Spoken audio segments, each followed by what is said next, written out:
E salve, salve minha rapaziadinha, já de noitinha aqui, já como a gente trouxe aqui pro canal, trouxe pro vídeo, também mandou pro vendedor.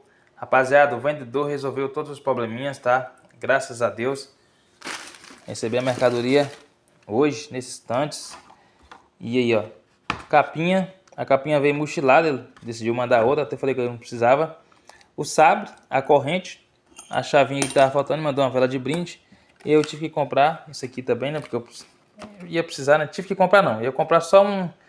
É tipo uma roelinha que ele põe num jogo lá que ele põe, que é sobre peças faltantes, 2 e pouco. Mas eu comprei esse quadro aqui magnético, vou comprar outro depois, que ajuda muito a gente tá fazendo a solda de duas chapas, unir duas chapas. Mas agora tá certinho. Já montei também o motosserra, tá ali, ó. Aí amanhã vou montar tudo certinho.